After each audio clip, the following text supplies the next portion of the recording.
Types of adverbs. Okay, so adverbs come in different shapes and sizes, but there are 4 basic types. Number 1, derivatives, also known as derived adverbs. Okay, so these are adverbs that are derived from an adjective using the feminine singular form and then adding mente to the end. For example, chiara would be our adjective, our feminine singular adjective. Chiaramente would be our adverb, meaning clearly. Okay, felice, felicemente means happily. Lenta means slow, lentamente, slowly.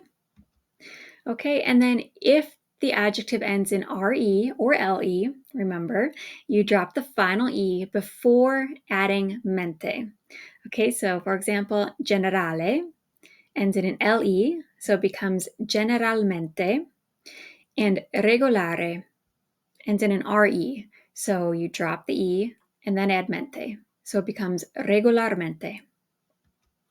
Okay, number 2, simple adverbs. These adverbs are only one word and do not come from any other words. For example, già means already, qui or qua means here, li or la means there, ora means now, dopo means after, and spesso means often. Okay, number 3, compound adverbs.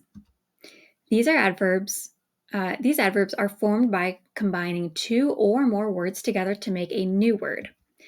For example, davvero comes from da and vero. They just double up the V there. And that means for real or really. And in English, it would be from and true. Okay, and from da and vero means true. Stasera comes from questa and sera, meaning this evening. Okay, this plus evening. And we have dopodomani. Okay, dopo and domani means the day after tomorrow. So after is dopo and domani is tomorrow. Okay, and then finally we have number 4, adverbial phrases. So these adverbs are small groups of words that have a new or precise meaning when used together as an adverb. For example, di solito means usually, okay, taken from the words of and usual. Ogni tanto means every so often, taken from every and so much. And all'improvviso, suddenly, taken from at plus the plus sudden. Okay, so at the sudden means suddenly. Okay, so these are just 4 different categories of adverbs so that you can kind of wrap your head around, trying to recognize what is an adverb. So hopefully this will help you out a little bit.